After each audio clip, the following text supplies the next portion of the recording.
Hello, good morning, everyone. Welcome to today's webinar on markers of harm, trustworthy tools to minimize gambling-related harm. Markers of harm is a very important topic for our sector and an essential element for player protection. And this is why today actually we received a huge interest for this event. And we are delighted to have approximately 400 registrations for this webinar. Today's agenda includes a very insightful presentation, which follows by Professor Mark Griffiths, as well as an exciting panel discussion with great speakers that I will introduce to you a bit later. Please note that you can ask questions. You can use actually the chat function in order to place your questions, and we will try to our best to answer them. And please also note that this webinar will be recorded in case you want to watch it again afterwards. A few words about EGBA that I want to share with you before we dive into the topic. We are a Brussels-based association. We represent 6 leading online gambling operators that you can see in your screen, and we represent the sector's voice in Europe. This webinar is actually being organized in the context of our 3rd European Safer Gambling Week, which is our annual campaign that coordinates safer gambling initiatives across Europe in order to raise awareness on player protection.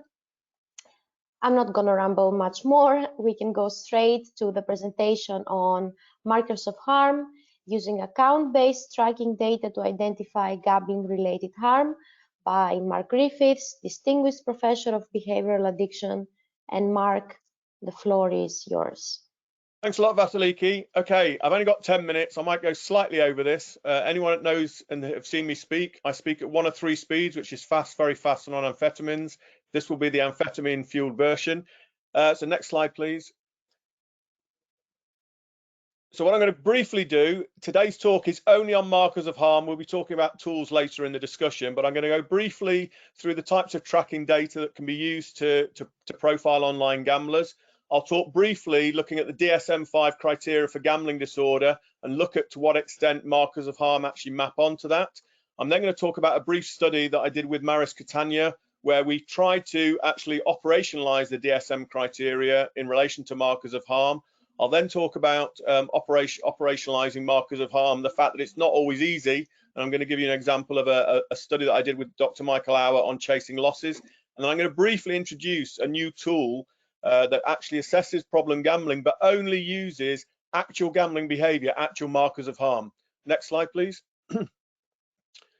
So in terms of the types of, excuse me, in terms of the types of tracking data that we can use to profile online gambling, there's lots of different things we can use.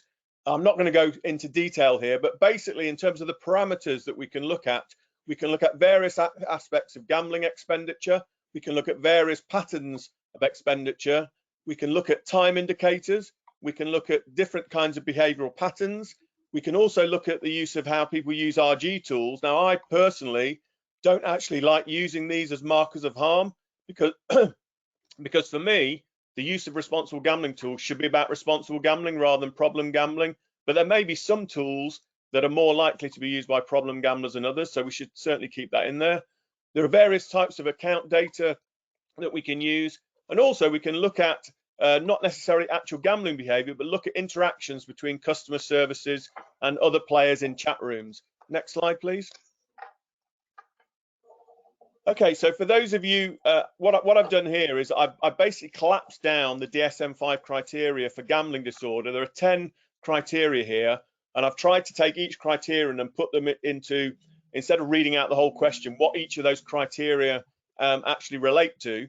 So what I've got here is to what extent can we actually use behavioral tracking, count-based data to actually identify the DSM criteria. So I think there's a very good possibility that we can see salience and preoccupation online, because obviously if we've got players that are playing for hours every day, that might be a good indication that somebody is totally preoccupied with their gambling.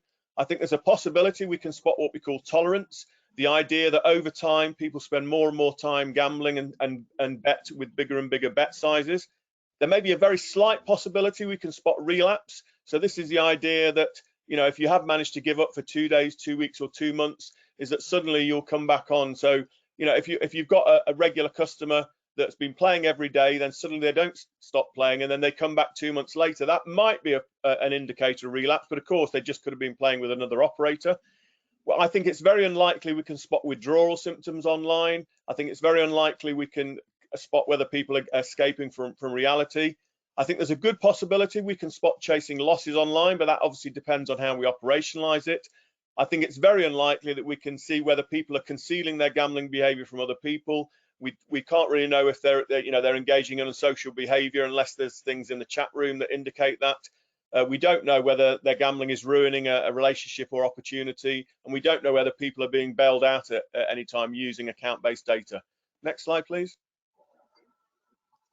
So one of the things that Maris Catania and myself did recently, we published a study, and what we actually, even though I've just given you a list of saying it's very unlikely we can spot some of these things online, what we actually tried to do was to come up with some types of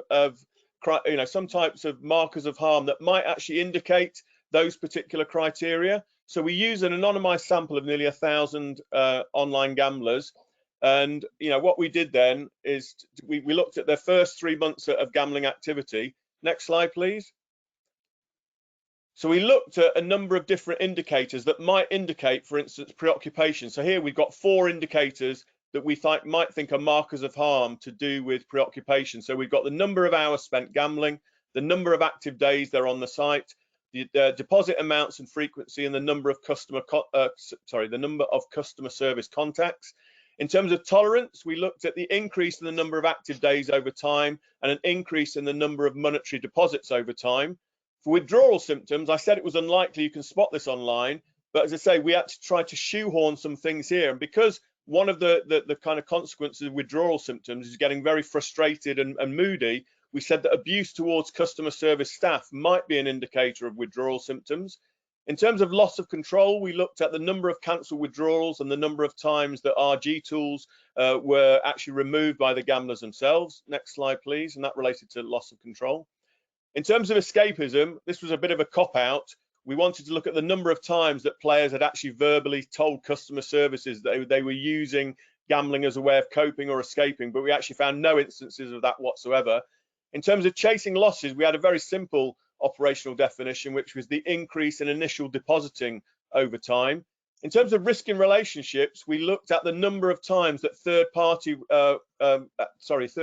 actually called up to try and close an account. So this was typically a girlfriend or a wife of a partner ringing in to say, could you close my husband or my boyfriend's account? And then finally, in terms of bailout, we looked at 2 things here. We looked at the number of registered credit cards and also the frequency of people asking for bonuses, what we call bonus begging. So people ring up customer service and basically saying, can you give me a free bet, etc. And again, we thought this might be actually a marker of harm for problem gamblers. Next slide, please. So what we actually found was that most of those DSM criteria we can actually operationalize to some extent, although I do admit some of the things, as say, we're shoehorning in our kind of criteria. Then we then did what's called a cluster analysis, and we actually, using those criteria, we found 4 different types of gamblers. 2/3 of them were what we described as non-problem gamblers. Around 1/3 of them were basically at-risk gamblers. And then we had a very small minority of people who we described as financially vulnerable gamblers. So their markers of harm basically related to the financial aspects of the gambling, just 0.31%.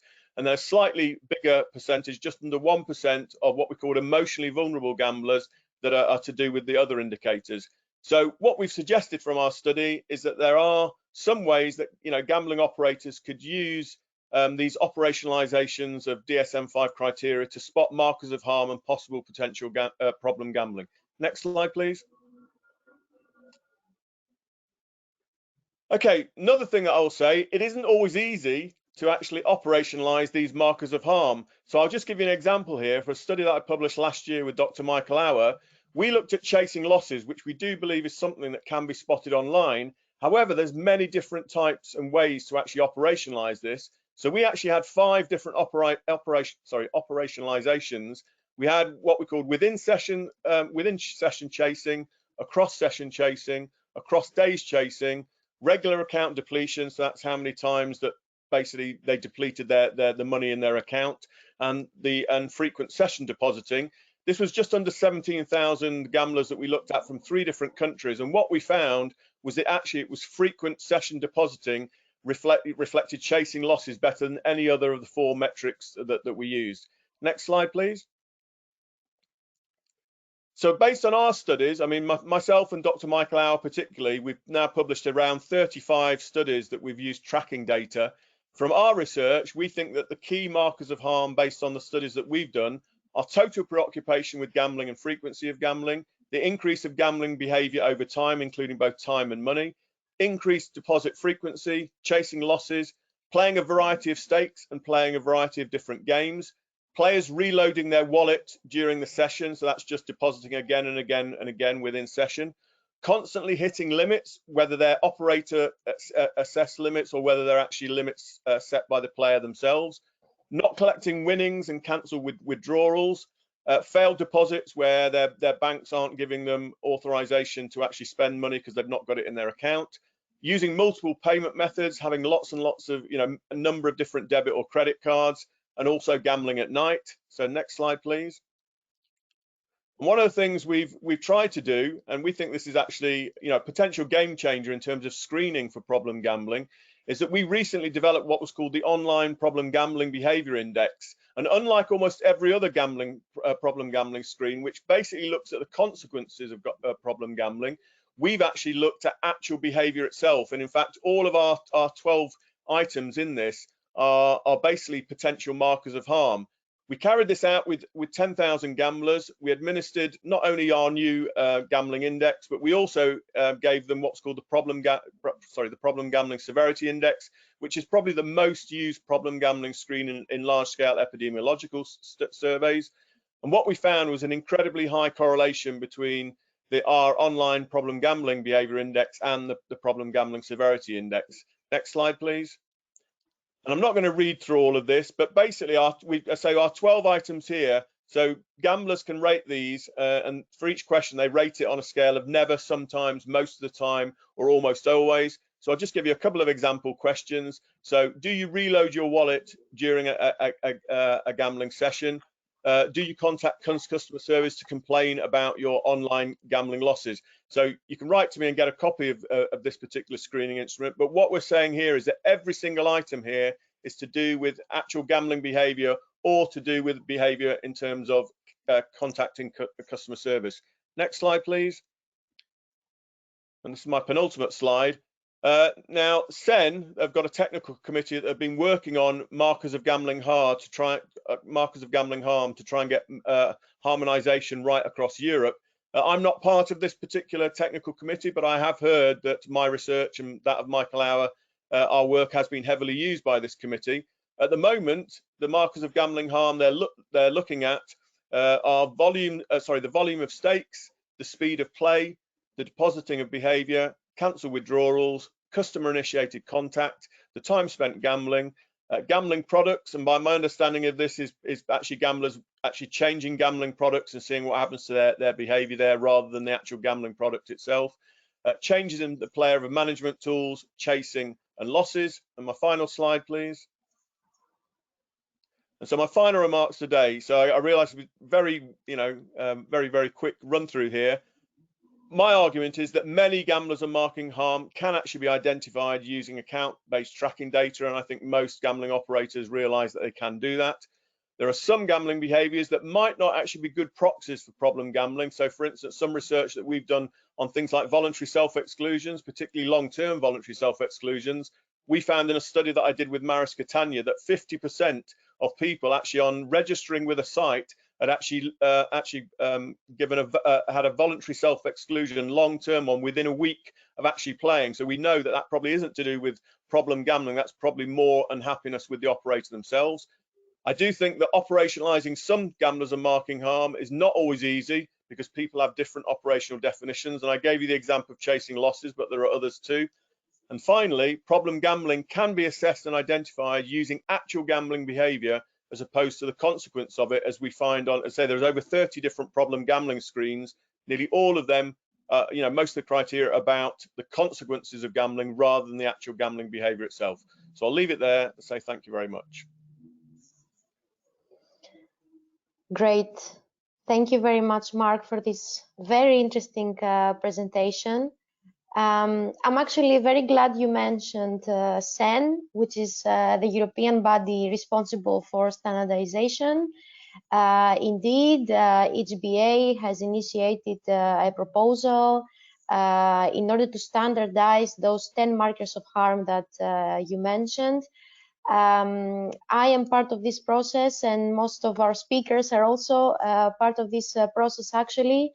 We are currently into the phase of discussing the different markers, understanding how and if we can conclude into unified definitions, for example, understanding the challenges that stem from either some of them as an individual marker or in combination. Challenges that you also mentioned actually earlier, and that today I would like to discuss with our panelists. Without further ado, I would like to jump into our discussion and introduce our speakers to the audience, starting with Jess White, who is Director of Player Protection Systems and Analytics of Entain, Professor Mark Griffiths, that you already heard from Nottingham Trent University, Paula Murphy, Business Development Manager from Mindway AI, and finally Anders Basbøll, Chief Advisor from the Danish Gambling Authority. Welcome all, and thank you for participating at our webinar today. I would like to start with a practical question. Actually, we heard that all these different markers of harm exist and that we can use to make prediction. I would like to ask Jess, actually, how are operators applying these markers in order to make conclusions? Do you actually, do you think that they exist in isolation, or do you always combine them before making any conclusions? Jess? Hi everyone. So I'm responsible for safer gambling modelling strategy at Entain. So this has been a long process getting involved with markers of harm. I was actually involved way back in 2017 when we implemented the UK markers of harm, and it's been a constant sort of test and learn process from that point forward. Very rewarding process, but we had to overcome many hurdles.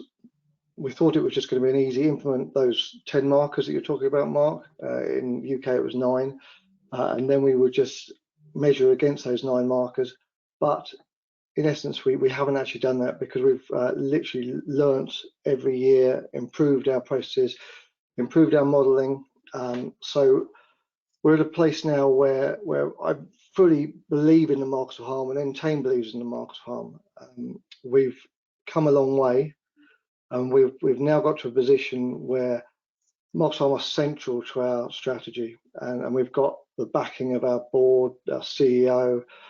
We've got a central business unit that is just focused around the markers of harm, and all these things are really important to actually get the markers of harm implemented in the right manner, and we totally believe in what they're doing. So I would say that if you're going to do it, you've got to take it seriously, and you've got to get backing from the board. Otherwise it's not going to work. The project's going to be quite a long project. But what we've done is we've learnt, and we've got to a phase now where we're really happy with where we are with the markers of harm. And we've got 2 models in place. One that identifies a group of customers that we think are binge gambling customers. The other one is more pathological gambling, long-term gamblers. And we have 2 models that target both those different areas. There's a slight overlap between the two groups, but not a massive overlap. So they're quite disparate groups of customers. So that's why we think we should have two models. And the markers that Mark put in on the screen just now, all those markers are involved in both models, but we utilize the markers in a slightly different way. The first model we call the STEP model, which is an internal model that we developed alongside Mark and Entain, and that looks at short-term activity of our customer base. So having a look at their behaviour yesterday or today, and comparing it with their norm over the last 3 to 6 months to see whether that activity increases significantly in a short period of time. And we're looking at deposit amounts, stake amounts, time on site. So you could say that first model is looking at markers in isolation. My first thought about answering your question was that we look at a combination. I think it's probably better to look at a combination, but thinking about it, our first model just looks at markers in isolation, has a look at binge behaviour. The second model is more around patterns of play. So this is having a look at many markers and putting them all together, having a look at chasing losses, chaotic play, financial stress, tolerance, all those sort of markers that are kind of fairly new to the suite at the moment, and the research is coming out thick and fast. And that model we needed a lot of help to develop, because it's looking at the pathological behaviours, and we looked at a lot of research, look at academia, and we asked Mindway to help us out, and we actually use the Mindway model now for that area. So we use a combination of our own internal model, which is looking at binge gambling, and Mindway's model that looks at pathological gambling. We put them together and they're incredibly good at complementing each other. The output of that is you get every customer who has any activity in Entain across all of our products, across all of our countries, has 2 scores. One's a binge score, one's a pathological gambling score.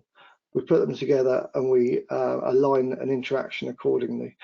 So I guess in answer to your question, we use markers of harm in isolation and in combination, and we think we're doing it very well. That's backed up, I suppose, by we work alongside Epic Risk Management Group. They're an independent consultancy, and they assess our models continually on a quarterly basis. We send them, they have a look at the models for accuracy, they look at whether they're recent, they take account for the research that's available, and they've given us absolutely glowing feedback about our current strategy. So it has taken a long time to get to where we are, 6 or 7 years, but we believe we're in a really, really good space. And that's backed up by the fact that in the last 12 months, we've reduced our group of problem gamblers who we think, or Mindway think are problem gamblers. We've reduced that pot of customers by 25% in the last 12 months. So I think that I'm very proud personally of the strategy we've implemented, and it's generally to do with markers of harm, but using it in the right manner, and also just taking a little bit of time and effort to get it right. Great. It's important to know that markers of harm are effective, and it's also important to actually measure that, but that's probably for Thursday's webinar to discuss further. I'm actually wondering if there are specific markers that we can say we trust more than others. If there is actually any hierarchy, let's say, in markers of harm, or if there are any particular combinations of markers of harm that can be more concerning or indicative of higher levels of harm. Maybe I can ask Mark, who researched that. Can you tell us a little bit more, Mark? Yeah, okay, Vasiliki. I mean, one thing I would say, and I didn't say this in my presentation, the really important thing is that no single marker of harm is necessarily predictive of somebody who's a problem gambler, and it's definitely an additive process. So the more and more of those potential markers of harm you've got, the more likely you are to be a problem gambler. We can never just say that because you spend a long time gambling, you've got a problem. There are lots of reasons why people might spend a long time of gambling and can afford to do that. But from our research, and of course, the one thing I would say is that although we've published papers with data from over 10 different online gambling companies, it could well be that there are cultural differences between, you know, some countries that we've done research in. From our research, I do think that constantly depositing, for instance, constantly reloading your wallet during a playing session, for me, would be more of an indicator that somebody has got a gambling problem than something like, I'm just trying to think of another one. Yeah, build tolerance over time, spending more and more over time. You know, we know that, you know, when people become more loyal to a company and like that, it wouldn't be surprising if they spend more and more time at that particular company. When people first start off gambling online, they might be using 3 or 4 different companies. They then have a preferred one, and over time they build up the amount of time they spend with that company, and that might not be anything to do with problem gambling at all. I do think that, you know, if you're constantly hitting your limits all the time, I mean, some people have said that, you know, that's a kind of problem gambling marker. But I mean, if you're somebody that set very low limits, then you're going to be hitting them all the time, and it may. And this is why we must never ever just look at one potential marker of harm and say that that is a gambling problem. And the one I said to you right during my presentation, the way that people use responsible gambling tools, I don't, you know, me personally, I've always argued that the use of responsible gambling tools should be just that. It's about responsible gambling and not problem gambling. But it may well be, for instance, people who are constantly using cool-off periods. So if you're somebody that, you know, every other day is having to if you like, take a time out, that might be an indication of, you know, potential loss of control. But again, on its own, it's not a particularly good indicator. And just like we have problem gambling screens, we normally expect people to endorse 4 or 5 on any problem gambling screen. I would also expect that you would endorse 4 or 5 markers of harm before you actually say to yourself that this is potentially problematic. And I'm glad that, you know, Jez had a very interesting point there of comparing kind of binge gambling with, you know, overall problem gambling, because again, binge gambling in and of itself, yes, it can be problematic in the short term, but binge gambling isn't necessarily problem gambling. Again, myself and Michael Hour, we just published a paper actually a few weeks ago where we tried to actually identify binge gambling online with a particular company that we use, and we thought, yes, we can. We basically got, I think, 4 or 5 different groups, and we found that 2 of those, in fact, no, there were 6 groups, and 2 of those groups did seem to be binge gamblers. But again, when you looked at the total amount of time and money they spent, it didn't actually seem to be very big. So again, I wouldn't necessarily even call a binge gambler necessarily a problem gambler, but it's good that operators are actually doing that. Another thing, and this probably relates also to what Jez has said, one of the things we've also looked at, myself and Dr. Michael Hour, is that we've looked at whether your first 7 days of gambling activity can actually kind of predict what you're doing 3 months later. And again, we did actually find that even within 7 days, using some of those markers of harm, they do seem to be a very good proxy for what you might be doing in 3 months' time as well. But again, it's looking at all these potential markers of harm in their totality and not necessarily trying to pull out each individual one. The other thing that I would say, and I'm sorry for monopolizing this, we have to remember there are different types of gamblers. And one of the things I remember, we did a study where we used some data from Leo Vegas, and we actually compared problem online sports bettors with problem online casino players. And it did seem to be that there are actually different markers of harm for different types of gambler. So for instance, the online sports bettors, they, you know, that one of the markers of harm for them was constantly having, you know, constantly having wagers all through the day. That was kind of one of the number one risk factors. Whereas for the online casino players, it was actually the volume of money that they spent, and actually across both of them, the volume of losses was actually, you know, that was actually we found them in both of them. But also things like the type of device that you're playing on.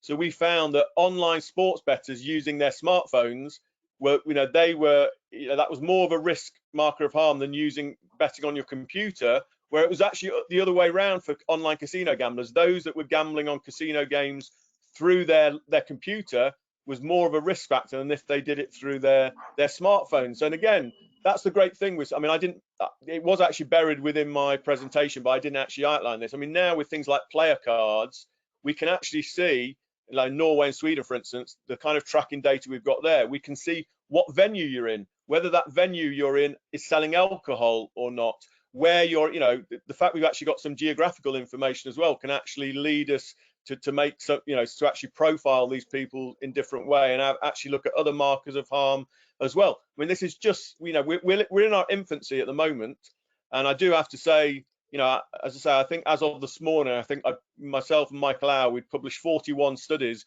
using account-based tracking data, but a lot of those was in terms of, you know, evaluating to what extent these responsible gambling tools actually work or not, and I can talk about that later and give somebody else a chance to speak. And also, what are the factors of, you know, what are the things that we can identify online that may be indicative of problem gambling. So sorry for the kind of long answer and going round a lot of different things there, but you know, from my perspective, you know, the really important message, you can't just take one thing and say that somebody is a problem gambler based on that one marker of harm. Okay, I think I see heads nodding. Sorry, can I just come back slightly? So yes, I totally agree with you, Mark. But we've got a set of triggers that run alongside the markers as well. And you're not looking for problem gamblers in those instances, but it's quite important to pick out the outliers as well. So you mentioned about use of safer gambling tools. I was just looking through data the other day, and I picked up this customer who had I think it was 42 timeouts or call-offs in the last 6 months. And then I looked at their risk score, and the risk score looked like they were no risk on all of their models. And you think, well, hold on, if they were using their controls 42 times last 6 months, there must be some sort of issue there. So that person has slipped through the marks of harm net, and we need some exception reports to capture those people as well. So in the end, we actually contacted that person, probably felt that it was best for them to take a longer break. So there needs to be a combination of the two. I think that's what I'm trying to say. Okay, great. Thank you. Actually, something that I understand is that also you cannot use markers of harm in isolation. Markers of harm could manifest differently, for example, depending on the type of product, depending on the device, as I just heard. I'm wondering, and I would like to ask Anders about that, if they also manifest different among individuals and among demographics. Maybe we can hear from a regulator's perspective. Anders? Yeah, we have told our operators that when when they follow our duty of attention, as we call it, to look at gambling patterns, they cannot look at demographics. And we have done that. It's what the law says, but we've also thought that if young men play dangerously, and probably they do, then that should show up in the data, in the gambling data of young men. And also, I think it's important to look at markers of harm in combination, as we talked about earlier. One easy way to do that, or at least a good way to do that, is using some kind of machine learning. And we have that general problem, I guess, that we're conscious about. We have the risk of bias, unconscious or conscious bias in the data. And the most easy way to avoid that is simply not to use the demographic data, then we don't get bias into it. Having said that, we also acknowledge that probably some different demographic groups gamble dangerously in different ways. So it's important that you don't have a tool that can only look at players who play a lot of money in slots quickly, but you also have something that could detect people who play bingo dangerously that may be a different demographic group. So you make sure that your tool is versatile enough that you catch different kind of dangerous gamblers. But I should be caught when looked at, if I play dangerously, whether I do that suitable for my age or gender, or whether I play dangerously in a way typical for a young man or for an elderly woman, or whatever combination, that should still be found. Okay, great. Thank you, Anders. I would like to also bring Paula in the conversation, and I would like to ask you, Paula, if from your perspective, is there any challenge included in the use of technology on markers of harm? Is there a need to balance it with human intervention? Which are your thoughts on that?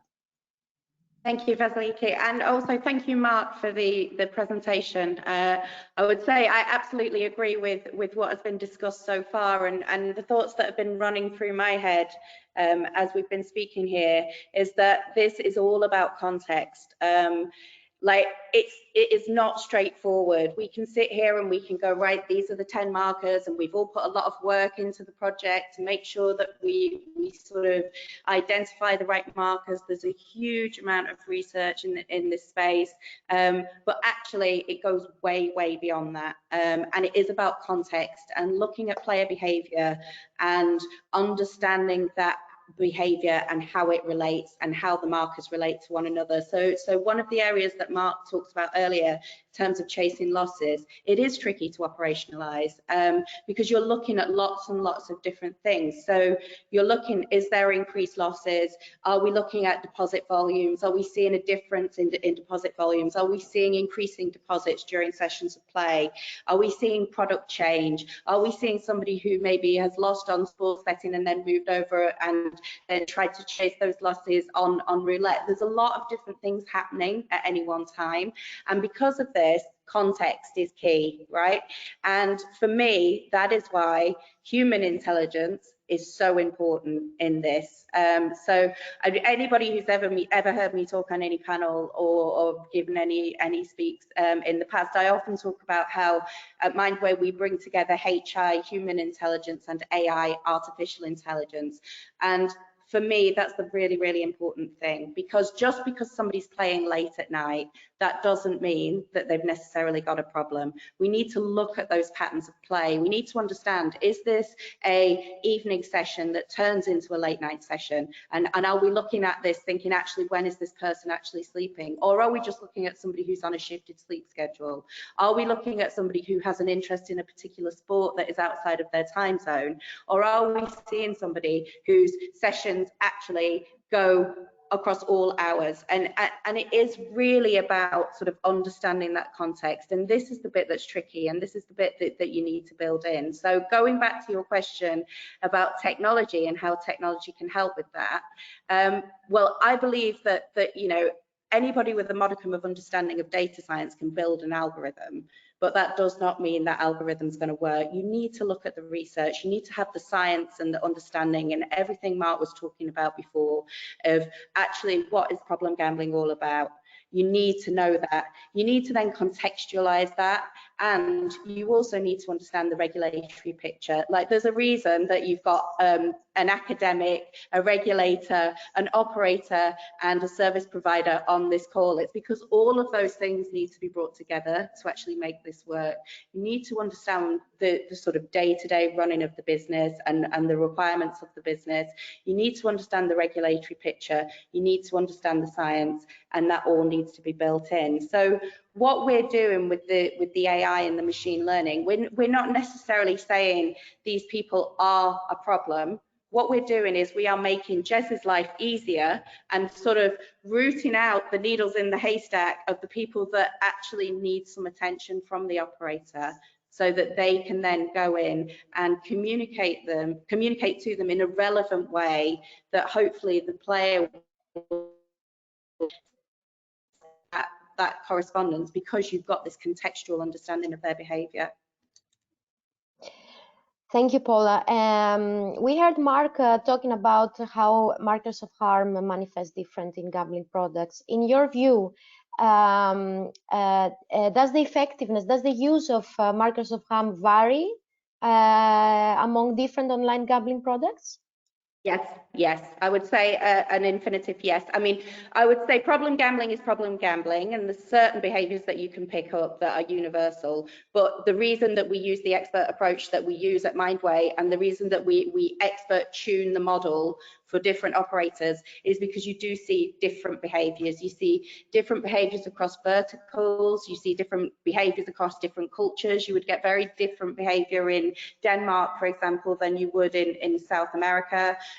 We also see different behavior from different generations. There's quite a body of research coming out about younger generations and their motivations to gamble. They're different than what a lot of the existing research sort of exists at the moment and looks at the moment, and we need to build all of that understanding in. And as that body of research grows and our understanding of problem gambling grows, then also our solutions need to grow and change and adapt and make sure that you're understanding. Again, it's context, it's all about context. Super. Thank you very much. Anders, maybe I can go back to you and ask you the following question. Since I know from our collaboration at the European Standardization Committee that we talk a lot about challenges and limitations. In your view, are there any other challenges and limitations of markers of harm that somebody needs to consider? Yeah, I think we've been talking a lot about these outliers. You know, there are people who are rich and they can play more than other people. There are people who get a pay rise and then they can increase their gambling and so on. Or Mark's example that you have this player that suddenly plays 3 times longer and maybe for 3 times more money because he or she closes the 2 other accounts. But I think we must be careful not to overstate the problem here. Because in this case of Mark's, for instance, if the operator says, hey, you have increased your gambling quite a lot with us, are you okay? And the gambler replies, yes, it's because you're the best operator, I've closed my 2 other accounts. Then all is good, an intervention has been made and has been successful and so on, no harm is done. So I think we must be careful not to talk ourselves into that it is a big problem that sometimes you find somebody and then it turns out not to be a problem. We can't ever avoid that. I think also there's a problem with the, or an issue at least, that some of this could be quite complicated and need big technical solutions. So it's important there's also something smaller operators can use. So we would also very much like the supervision of gambling patterns also to become a shelf product, so to speak, so that it will be easy to buy a product that can help you with this. And for that, it's important. That's also why we participate in the SEND project. The more kind of standardization we have about what actually to measure, so the easier it will be to have solutions that also different operators can use. I have to apologize for the lighting behind me. We're not having an unexpected solar eclipse in Odense. I'm not quite sure what's happening, but I am still here and it's a pleasure to be here. Thank you very much. Mark, in your view, are there challenges and limitations other than the ones we mentioned? I say because we can never take a one-size-fits-all solution to things. I mean, Paula's absolutely right. Context is key. I mean, anyone knows my research. The time I use the word context in papers, it comes up time and time again. I think the issue for me, and one of the things we've not really talked about, which is in the title of this particular webinar, is to do with the tools that we use.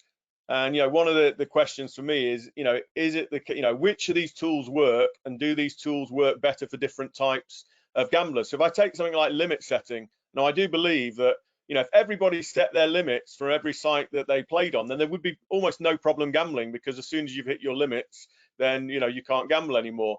The very first study that we published way back in 2013, I thought was a very interesting one, because we looked at the differences between casino players, lottery players, and poker players, and we actually found that their limits, in terms of what's most effective in terms of limit setting, for casino players and lottery players, actually setting your financial and monetary limits was far more important in terms of keeping control. But poker players, those poker players that set time limits, that was actually the most protective factor for that particular type of player. So we do have to take into account that, and Paula's talking about context.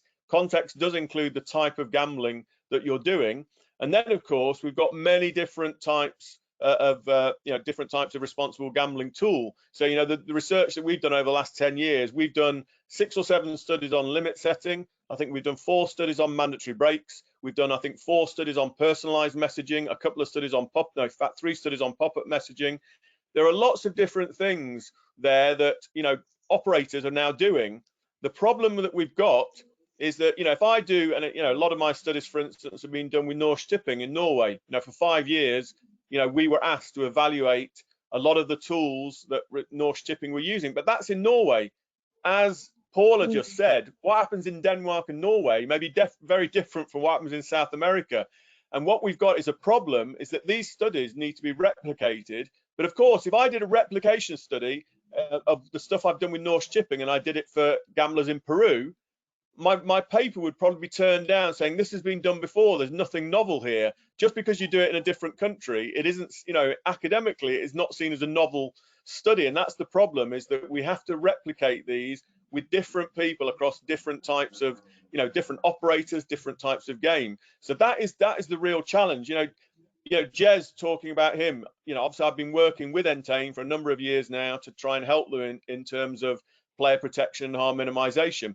But, and you know, the good thing with Entain, they do have data from lots and lots of different countries. The work that I've done with Maris Catania and the work that we've done with Kindred data, again, we've got lots of people right across Europe, which I do think that data is better because we've got a mixture of gamblers. The problem we've got is a lot of the data that we've got has come from one particular country, like Sweden, like Norway, and we can't always compare like with like. So for me, they're the biggest kind of challenges that we have.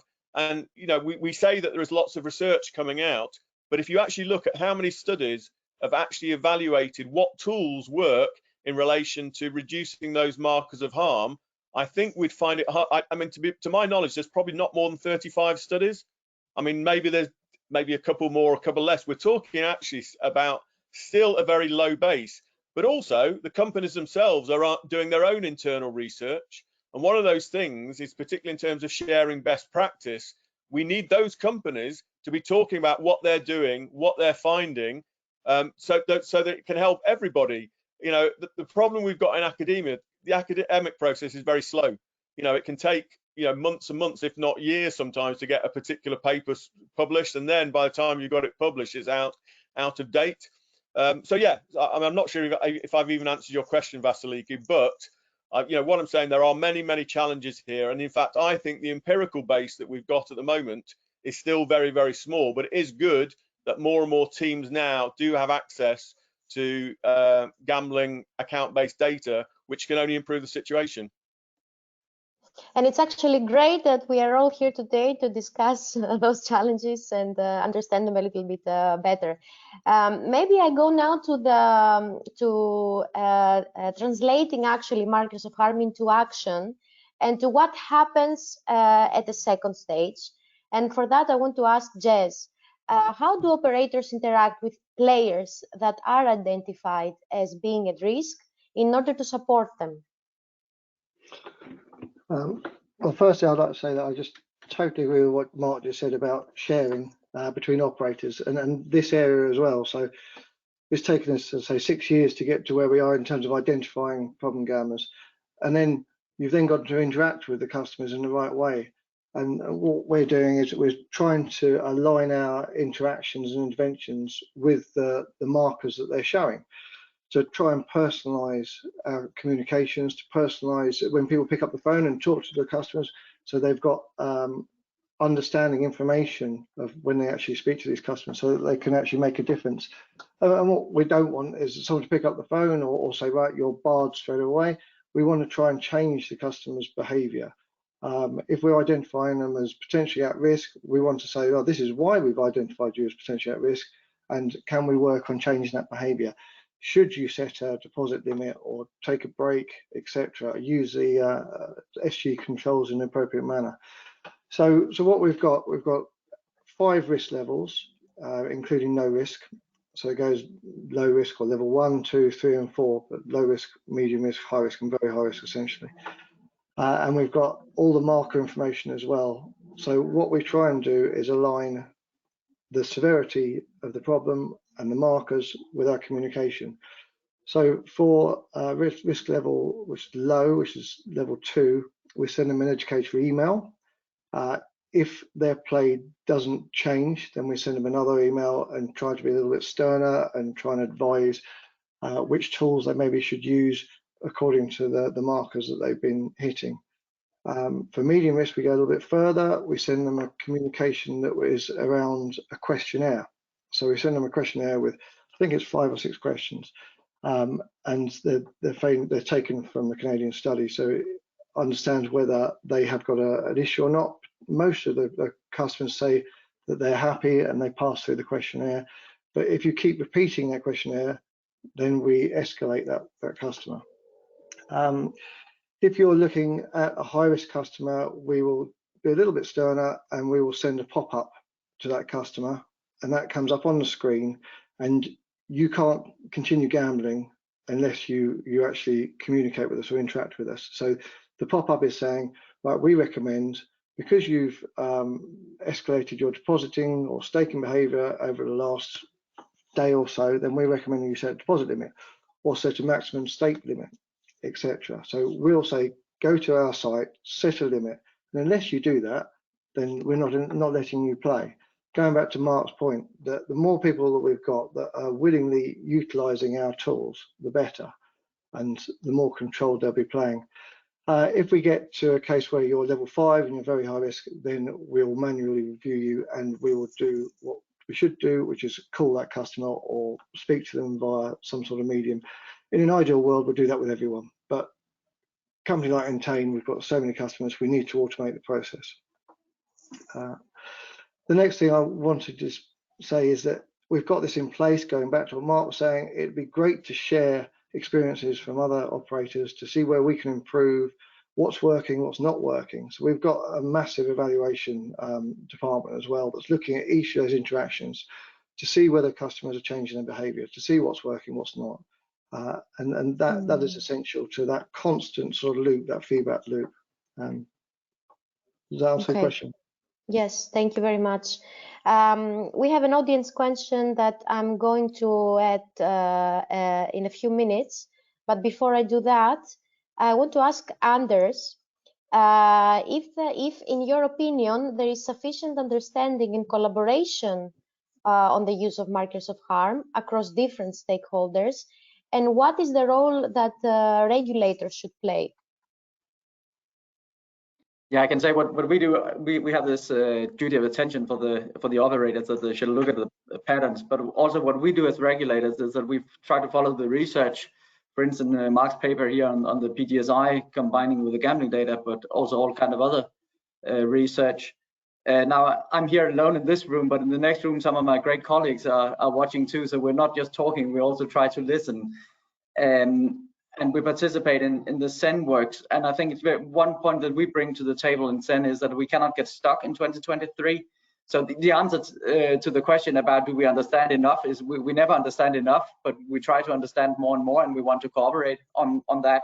So with SEN, it's important to us that we don't get stuck in 2023. So if your data shows something differently, that you're allowed to follow the data, and that we get new research incorporated. And any standard will also be evaluated every 3 or 5 years.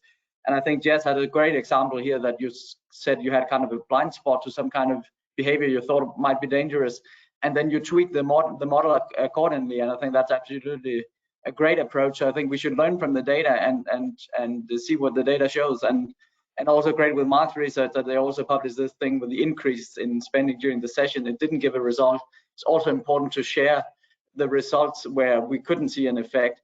So I think all of us hopefully get new knowledge all the time, and we get increasingly better. And I think we do participate in cooperation, and we're always happy to do so. Thank you. Paula, any thoughts on collaboration? Just to echo what everybody has said, really, we have to collaborate, and we have to share knowledge, and we have to share best practice. So yeah, we're all over that and very much up for it. And I think it's great that what we're doing here is talking about a data-driven approach and all the intelligence that actually brings us. And I don't think we should lose sight of the fact that we are in a much stronger position now than we were sort of 5-10 years ago. And let's share that, and let's keep moving it forward. Great, thank you. Mark, any views on that? Well, the one thing I often hear, particularly within the academic circle, is that we shouldn't include the gambling industry, which I just think is a bizarre position to take. I've got colleagues who will not go to a conference if it's sponsored by the gambling industry or the gambling industry are taking part. The gambling industry is just such a huge stakeholder here. So it's not just about academics and regulators and policymakers. The gambling industry has to be there and be part of that conversation. And one thing I will say, and I do get criticised because I've been working with gambling industry data for the past decade. I get criticised that people say you're working for the industry. I'm not working for. I'm working with, and I do want to emphasise with rather than for. I'm independent. And if you actually read some of my evaluations, the gambling companies didn't actually like what we published because it didn't come out in the way that they were hoping. But because I'm independent, you can actually do that. So it has to be collaborative. And academics, some of them do take very hard lines, and I say I do get criticised for the fact that some people now just see me as industry based. I'm not. I'm an independent researcher, but I realised, the one thing I realised about a decade ago is that the gambling industry has the very best data. You know, the number of times that I've done studies and it's, you know, they're small scale, we're using students in our experiments or whatever. Now I'm doing research with real gamblers on real sites in real time. Okay. I mean, one study we just published recently, we had a sample size of 395,000 online gamblers. When I think back to when I first started research, which was an observation analysis of 8 slot machine players in an arcade in Loughborough. Okay, you know, what we're talking about is these, you know, hugely quality driven data sets, and that is how we will learn. Now, it may well be that some regulators will actually end up saying you've got to give, you know, that gambling companies will have to share their data with academics as long as it's not commercially sensitive. That might come for some regulators where that happens, and if it does, that's good in the sense that that data can be independently analysed and we can move the field forward. But at the moment, we don't have a diktat that says regulators are forcing gambling companies to release their data to academics. So I'm doing the best that I can, trying to work with gambling companies. I mean, they you know, I've been doing it a long time now. And as I say, some people will never want to speak to me or work with me because of that. But I am independent, and I do believe that the research I've been doing on gambling in the last decade is the best I've ever done because of the high quality data that the gambling industry can provide. I would just like to jump in there and just 100% back Mark up on what he just said. There is absolutely no way that we can collaborate on this without and sort of exclude a huge stakeholder that is the industry. Of course, they've got to be part of this. And the other thing I'd just like to say on that point as well is my experience of working with the industry over the last sort of 6-7 years is one heck of a lot of people who really, really care about this and actually want to make a difference and want to understand their players and want to do good. So, you know, the idea of, we shouldn't be sort of using industry data, it's bizarre to me. I just 100% agree with everything that Mark just said. Great. This reminds me of the story where the judge asked the bank robber why he kept on robbing banks, and the bank robber famously answered, that's because that's where the money is. And I guess that's the same here. The gambling data is where the operator is. Yeah.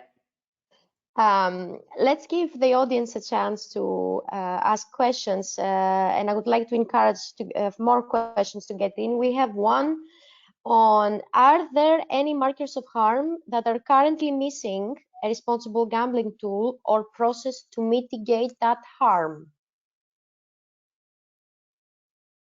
I don't know who wants to take this question.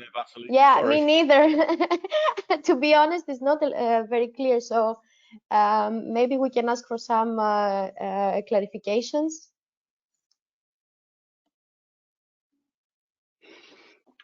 Or we can always go back with an email to the person who asked this question. I could say on that is we can only align the markers to the data that we've got, the transactional data and things.